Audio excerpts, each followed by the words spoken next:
Dear students, आज हम sex linked inheritance के पार्ट सेकंड पर चर्चा करेंगे। जैसे कि इससे पहले के चैप्टर में मैंने आपको बताया था कि मनुष्य में लगभग 20 प्रकार के सेक्स लिंक्ड करैक्टर्स पाए जाते हैं, जिनमें मुख्यतः कलर ब्लाइंडनेस एवं हीमोफीलिया है। ये दोनों करैक्टर्स एक्स लिंक्ड इनहेरिटेंस के अंतर्गत आते हैं। नंबर 1, कलर ब्लाइंडनेस अर्थात वर्णांधता। कुछ मनुष्य जो कि रंगों में विभेद करने में असमर्थ होते हैं, उन्हें कलर ब्लाइंडेड कहते हैं और इस प्रकार के लक्षणों को कलर ब्लाइंडनेस कहते हैं। मनुष्य में मुख्यतः रेड ग्रीन कलर ब्लाइंडनेस पाई जाती है।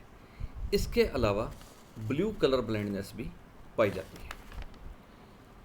रेड कलर ब्लाइंडनेस को प्रोटोनोपिया, ग्रीन कलर ब्लाइंडनेस को डिटीरोनोपिया तथा ब्लू कलर ब्लाइंडनेस को ट्राइटोनोपिया कहते हैं। कलर ब्लाइंडनेस का सबसे पहले अध्ययन हॉर्नर 1876 ने किया था।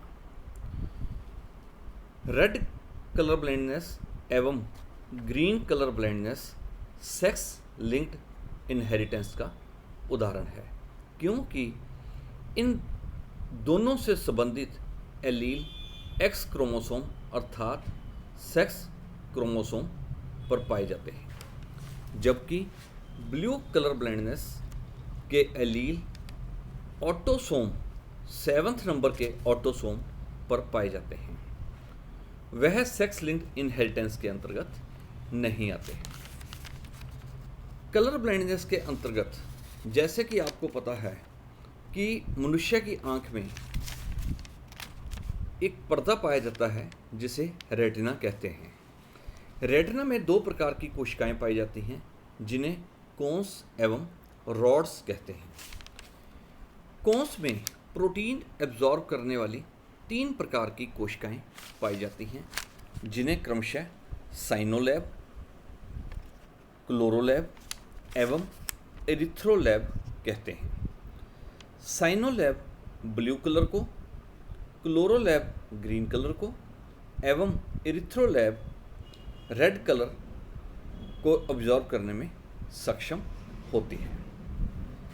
अब अपने मुख्य टॉपिक पर आ रहे हैं, जिसके अंतर्गत हम कलर ब्लाइंडनेस के बारे में चर्चा करेंगे। कलर ब्लाइंडनेस जो कि सेक्स लिंक्ड इनहेरिटेंस का उदाहरण है और यह एक रिसेसिव ट्रेट है। सेक्स लिंक्ड इनहेरिटेंस अर्थात कलर ब्लाइंडनेस से संबंधित फीमेल अथवा मेल में इसके जीन्स अर्थात एलील्स केवल एक्स क्रोमोसोम पर पाए जाते हैं। अगर फीमेल में सिर्फ एक एक्स क्रोमोसोम पर कलर ब्लाइंडेड एलील पाया जाता है तो फीमेल नॉर्मल होती है, परंतु वाहक का कार्य करती है। अगर फीमेल के दोनों एक्स क्रोमोसोम के ऊपर कलर ब्लाइंडेड एलील पाया जाएगा तो वह फीमेल कलर ब्लाइंडेड रोग से पीड़ित होगी। जबकि मेल में एक ही एक्स क्रोमोसोम होने के कारण अगर मेल में कलर ब्लाइंडेड एलील प्रेजेंट है तो वह मेल कलर ब्लाइंडेड होगा, जिससे सिद्ध होता है कि मेल में कलर ब्लाइंडनेस की संभावना फीमेल की अपेक्षा अधिक होती है, क्योंकि मेल में सिर्फ एक एक्स क्रोमोसोम पाया जाता है। कलर ब्लाइंडनेस को समझने के लिए हम निम्न उदाहरण का अवलोकन कर सकते हैं। इस एग्जाम्पल में हमने नॉर्मल वुमेन को कलर ब्लाइंडेड मैन से क्रॉस करवाया। जब P1 पेरेंट के रूप में नॉर्मल फीमेल का क्रॉस कलर ब्लाइंडेड मेल से होता है तो इनकी F1 जनरेशन में सभी प्रोजेनी नॉर्मल होंगे, जिसमें पुरुष सभी स्वस्थ होंगे, जबकि फीमेल नॉर्मल होगी परंतु कैरियर होगी। जब F1 जनरेशन की कैरियर फीमेल की शादी सामान्य पुरुष से होती है तो F2 जनरेशन में नॉर्मल मेल एवं कलर ब्लाइंडेड मेल 50-50% की रेशो में उत्पन्न होते हैं। सेकंड एग्जाम्पल में अगर कलर ब्लाइंडेड वुमेन जिसके दोनों एक्स क्रोमोसोम के ऊपर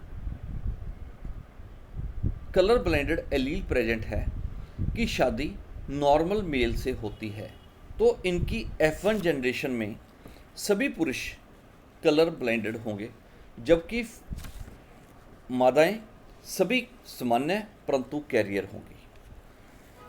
अगर F1 जनरेशन की कैरियर फीमेल की शादी कलर ब्लाइंडेड मेल से हो जाती है तो F2 जनरेशन में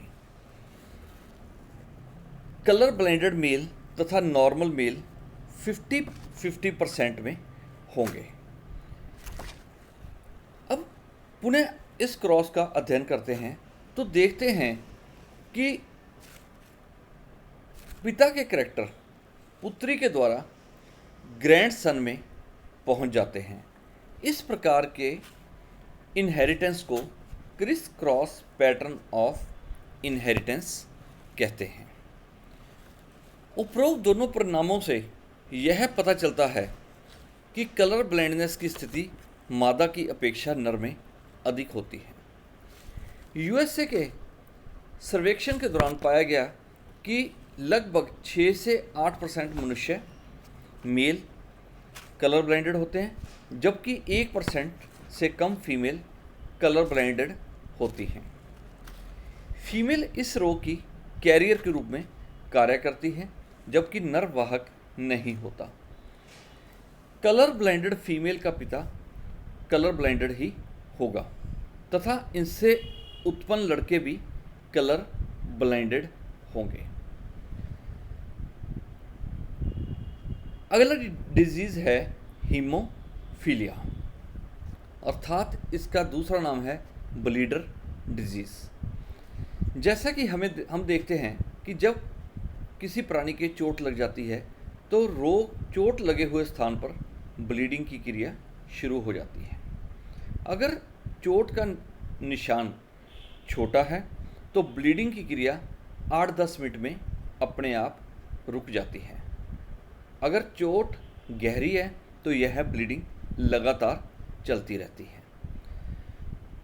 छोटी चोट के स्थान पर जब 7-8 मिनट में ब्लीडिंग की क्रिया रुक जाती है, क्योंकि चोट ग्रसित स्थान के ऊपर एक क्लॉट बन जाता है।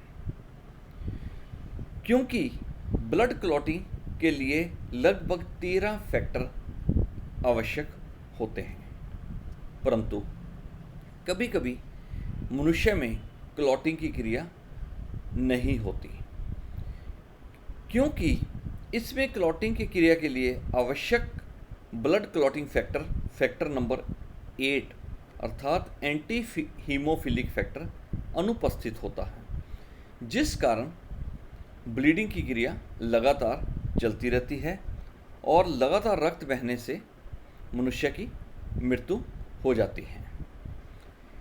इस लगातार स्राव के कारण इस रोग को ब्लीडर डिजीज़ भी कहते हैं। इस डिजीज़ को रॉयल डिजीज़ भी कहते हैं, क्योंकि इंग्लैंड की क्वीन विक्टोरिया में इस रोग का एलील म्यूटेशन के कारण उत्पन्न हुआ था और जिस कारण इनहेरिटेंस द्वारा उसकी जनरेशन में यह रोग आगे पाया जाने लगा। इसलिए इस रोग को रॉयल डिजीज़ भी कहते हैं। कलर ब्लाइंडनेस की तरह हीमोफीलिया भी सेक्स लिंक्ड रिसेसिव ट्रेट का उदाहरण है, क्योंकि हीमोफीलिया से संबंधित एलील एक्स क्रोमोसोम पर पाए जाते हैं।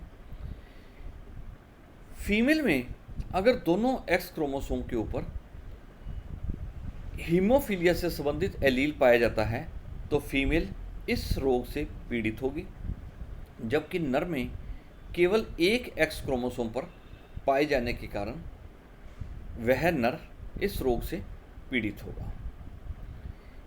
हीमोफीलिया को समझने के लिए निम्न उदाहरण प्रस्तुत किया गया है।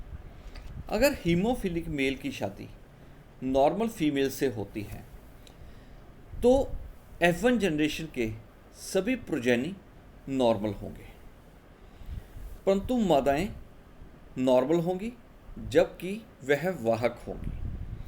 अगर कैरियर फीमेल की शादी नॉर्मल मेल से हो जाती है तो F2 जनरेशन में नॉर्मल मेल तथा हीमोफिलिक मेल 50-50% के अनुपात में होंगे।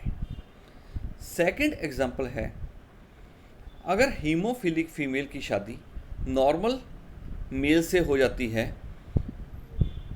तो F1 जनरेशन सभी फीमेल कैरियर होंगे जबकि सभी पुरुष हीमोफिलिक होंगे अर्थात इस रोग से पीड़ित होंगे। F1 जनरेशन के अगर हीमोफिलिक मेल की शादी कैरियर फीमेल से होती है तो F2 जनरेशन में नॉर्मल मेल तथा हीमोफिलिक मेल 50-50 अनुपात में होंगे। हीमोफीलिया रोग के कारण मनुष्य की अर्ली एज में ही डेथ हो जाती है। तो अगर यह मनुष्य मैरिजेबल एज तक पहुंच जाता है और सामान्य वोमेन से शादी करता है तो उसकी होने वाली संतानों में भी यह लक्षण दिखाई दे सकता है। हीमोफीलिया रोग का भी अवलोकन हम कलर ब्लाइंडनेस की तरह कर सकते हैं और दोनों प्रकार की बीमारियों के अंतर्गत क्रॉस से यह सिद्ध होता है कि पुरुष में एक एक्स होने के कारण, एक एक्स क्रोमोसोम होने के कारण पुरुष इस रोग से अपेक्षा जल्दी पीड़ित हो जाता है। Thank you very much.